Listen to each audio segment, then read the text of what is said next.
What is going on, everyone? Today I'm going to give you a spoiler-free review for Kraven the Hunter. I'm also going to talk about some spoilers towards the end of the video. There's no reason to do a whole separate video to talk spoilers, but I wanted to review this film because it's a movie I've been looking forward to for quite some time. I mean, it was announced years ago. It was actually supposed to come out, like, I think last year, I believe, and it just got delayed a whole year, and that was a whole thing. It's finally here. I was finally able to watch it, and it's all right. Most of the reviews online right now are extremely negative, and I don't really blame them, to be honest. There's definitely a lot of issues with this movie, but there's also a lot of things that I think are pretty good about it, and overall I had a good time watching it. So let's just get right into this. We're going to talk the positives, then we'll get into the negatives, and then we'll give it a rating out of 10. And like I said before, we'll get into spoilers after that. Starting off with the positives, the action is really solid. Like, if you're going here just to watch some nice R-rated action, the movie does provide some decent action. It's not a lot of it though. There's not like a million action scenes. There's maybe like 3 or 4 in the whole movie, but they're really good. And I think the reason why they're so good is because of the fact that this obviously has an R rating, so they're allowed to show a lot more. And there's a couple of really cool kills, like a really cool stuff, especially for a comic book movie. Usually they don't allow this type of stuff in comic book movies, so when you get to see it, it's quite cool to see. And I think the choreography was good, the way it was shot was good. Overall, the movie is not like a bad looking movie whatsoever. There's no moments where the CGI looks terrible or the lighting's bad. All of that looks fine. One of my favorite aspects of the movie is the bond between Sergei and his brother Dmitri. So of course, Sergei is Kraven the Hunter and his brother is Dmitri. Those of you who haven't read the comics, I won't go too in depth with who the character is, but there is a bond there that I enjoy quite a bit. The whole movie is, you know, focused on that because obviously he's trying to protect him, and that's kind of what gets him involved in basically the whole plot of the movie, is just trying to protect his brother. And that aspect of the movie is very strong. You fully understood why Sergei cared about him. You fully understood why he was willing to do all of this for him. And I also really like the interactions Sergei has with his father, Nikolai, played by Russell Crowe. And I actually think Russell Crowe did a fantastic job in this movie.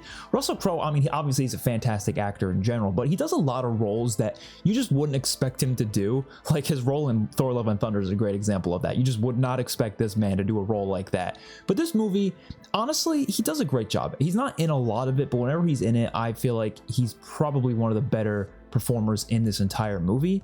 And I do like his role in the film. I do like how he wasn't a good father. He raised his son in a very messed up way, didn't treat him right, and that obviously leads to a lot of the decisions that Sergei makes later in the movie. So I think all of that was good. The family stuff, like that dynamic, was where the movie was at its strongest. I also surprisingly liked the Rhino in this movie, and I say surprisingly because that's something that I've been hearing a lot of people say they didn't like about the movie, so definitely take this with a grain of salt. A lot of people didn't like it, but me personally, I actually thought I can get into it quite a bit. Alexei himself, he's a very goofy, cartoony character in this movie, very comic booky. Like, he has a lot of scenes where they're almost unintentionally funny. One in particular genuinely had me laughing out loud because I was like, this makes no sense, it's so ridiculous, but for some reason it worked, and I don't really know why exactly it worked for me, but it did. Even just the way he looks, like the CGI of the Rhino when he actually becomes him later in the film, it all was just fine to me. It was goofy, comic booky, but we're also watching a comic book movie, and I didn't really feel like it was out of place or anything. It almost kind of just fit fine in with the movie, and I was like, okay, this is fine. But I like the character, I like the arc the character goes on, I liked his motivation. All that is fine with me, and it's not like he's a great villain. He's not like one of the best written villains ever or anything like that, but I actually kind of liked him. There's also some other like unintentional comedy in this movie. I want to say it's unintentional because there's some moments where it's definitely intentional and it actually was kind of funny. Other moments where it's kind of like, you can't really tell if it's just something so ridiculous that it ends up being funny. Like, it's really weird in how that works, but there's a couple moments I genuinely did get a good laugh, and I gotta give the movie some credit there, because, you know, a movie making me laugh, that's a good thing. You're supposed to have a good time watching a movie, and if it's gonna make you laugh, that's a positive. But now let's get into the negatives. One of the biggest problems I have with this movie is just the character of Sergei himself. Obviously, I liked his bond with his brother, I liked his bond with his father, but the character on its own, I just don't really like him. And I love Aaron Taylor Johnson as an actor. He is fantastic. He was fun to watch in this movie, but even his performance wasn't particularly that great. Like, he was kind of funny in some scenes, but at the same time, when it came to anything like emotional or serious, he just didn't feel like a compelling character whatsoever. His whole character is just, oh, I'm so good, I'm so badass, I'm so cool. Like, he'll say that out loud though. Like, he won't show you how badass he is, except for the few action scenes. He'll just tell you like, oh, I'm better than him, oh, I'm cool, I do this, I hunt, I'm a hunter. Like, it's just not an interesting character whatsoever, especially because he's nothing like the comic Kraven, which I'm okay with that. I'm a big supporter of, you know, different movies doing different adaptations of comic characters. I don't need them to do the exact character, but if you're gonna do something else, you have to do something good with it. I love the Joker movie because it did something really interesting with the character Joker. It actually found a different way to tell the story, and it worked. This was not a version of Kraven that I thought was interesting whatsoever. He's this character that has this deep bond with animals, so much so to the point where he'll go out of his way to kill and hunt people who hunt animals. That's the whole character pretty much. And you don't really buy into any of it because there isn't like this deep emotional connection he builds with animals that leads to this. It's just he gets some blood from a lion into him, and then he just has this like bond with the lion, and then that somehow creates this like connection with all animals. Someone could probably explain to me why that makes sense, but I really don't think it does in the in the movie itself. It's just kind of weird. Yeah, okay, there's goofy stuff in the movie, and this is also one of those goofy things. So why am I able to accept other goofy things but not this? Because I think this has less logic. You know, you could be goofy, but have some logic to it. I just don't think this did personally. But then like out of nowhere, he's just going on this whole just long year stretch of just killing all these hunters that hunt animals. And okay, you're already turning a character that is supposed to be a villain who hunts for sport, like he's hunting for trophies, into someone who's just trying to save animals. I don't think it's an interesting take on the character. I really don't, and that's kind of the main issue. I just never could buy into him. Now when he's in the movie trying to save his brother, I feel more compelled there because you can obviously see the connection he has to his brother. I love animals, you know, I'm not surprised he loves animals too. You know, it's okay that a character loves animals, but you just never buy into this deep connection with them that he has to do what he does. You never buy into it. But even if they could make me buy into it, I just didn't really want that out of a Kraven movie. Like I didn't want Kraven to be this type of person. I feel like these movies just oddly have this weird thing where they just can't make the villains villains. Like, why do villain spinoffs if you're not willing to make them villains? I don't really understand that. Like, DC does it just fine. They did the Joker movie. I know Joker 2 technically, yeah, they made him a little bit less of a villain there. Okay, all right, you got me there. But I'll support that movie. I think they actually did a good job with it. But then you have the Penguin show, and obviously they let the Penguin be the Penguin. He was, you know, full-on villain. But then with these like Spider-Man's Sony spin-off movies, Morbius, he's not actually a villain in the movie.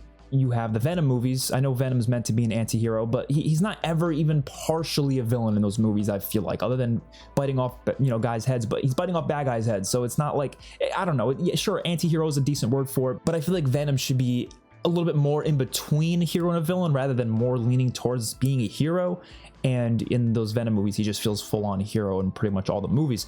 And then in Kraven, yeah, he's a hero in this movie. That is who he is. He's killing people who are, you know, needlessly killing animals. Now, obviously, you could say he's closer to being anti-hero because do these people deserve to get brutally murdered? Probably not. But the point is he's not like a bad guy in general. And I feel like that would have been a lot more interesting if he was a bad guy, at least in my opinion. I think you could have done a more interesting movie out of that. So overall, I just don't find Kraven to be a great character, and you could have done so much more with him.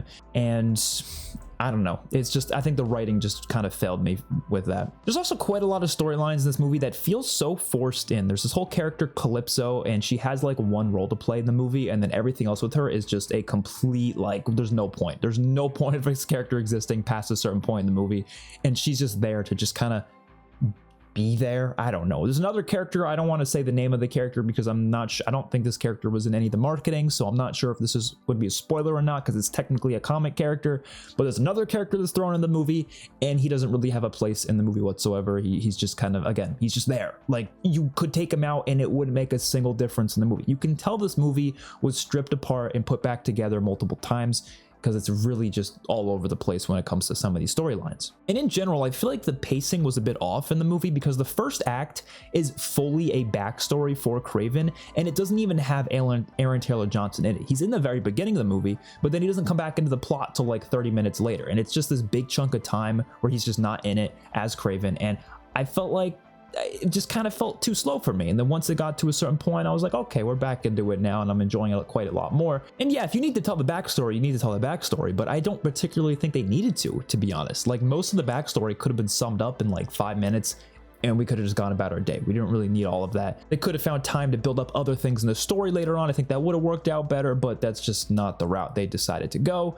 So we end up with, like I said, a movie that's just kind of slow in a lot of places, and in other places it's almost too fast. It's kind of a messy movie all around. And my last negative is the fact that there is some rough ADR in a lot of scenes, which is really interesting how this was also a big problem with Madam Web. And for some reason, another Sony Spider-Man villain movie also has ADR issues. And if you don't know what that is, ADR stands for automated dialogue replacement. So essentially it's like when they have to put in dialogue after they've already shot the scene, and they have to like line it up perfectly with the actual like movements of the character's lips. Whatever reason they do that, sometimes I guess it's for reshoots, or sometimes it's just like match up different scenes that they did. Like, they do different takes obviously, and they have to kind of like match them up together so that they work with each other. There's a lot of scenes in this movie where you can see a character, their lips are not moving, like their lips are sealed, and yet they're talking, and it's just like, what? Like, you hear them talking, you hear the dialogue, but there's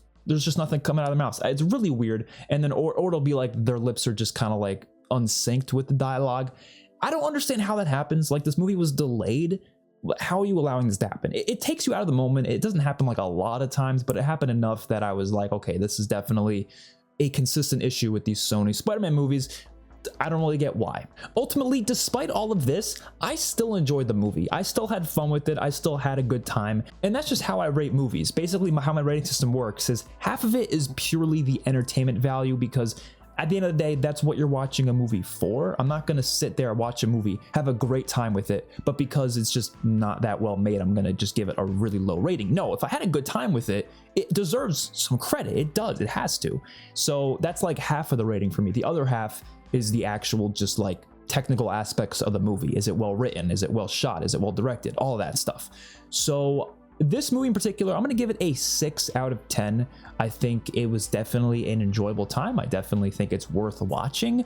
And, you know, if you're a fan of the Kraven character, I don't necessarily think this is going to give you the same type of character, but if you're just a fan of just an entertaining action flick, then I think this movie does that. And I think there's some compelling moments, but a lot of the other stuff is not great. So it definitely holds it back from being a much better movie. At the end of the day, I'm definitely okay with these spin-off movies existing just on their own without any sort of connections with each other, without Spider-Man. I don't need all these connections. I think a lot of people are getting the wrong idea when they talk about these Sony movies, where they think that they need Spider-Man. Without Spider-Man, they're just not going to work. Without, you know, having a connective universe, they're not going to work. I don't really agree with that. You can make separate stories, you can make separate movies and make them work. That's possible. We don't need everything to connect. The issue is that they're just not great movies. Like, that is the problem. You have to make them good first. Now, connecting them would be fine with me, but that wouldn't fix the ultimate problem. You also can't just throw Spider-Man in it and expect it to be a better movie because of that. Would it be better? Probably, but that's not the point though. You have to still make it a good movie,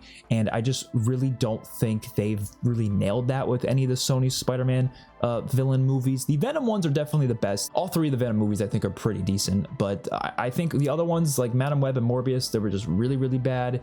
And this one I think is kind of in the middle there, where it's a decent movie. I enjoyed it, but ultimately it's not one I think I'm ever going to revisit. I really don't have any sort of motivation to want to rewatch this movie, and that's just unfortunate. And I want to talk some spoilers in the end. There's really only one thing I wanted to talk about, to be honest, and that was Chameleon at the end of the movie.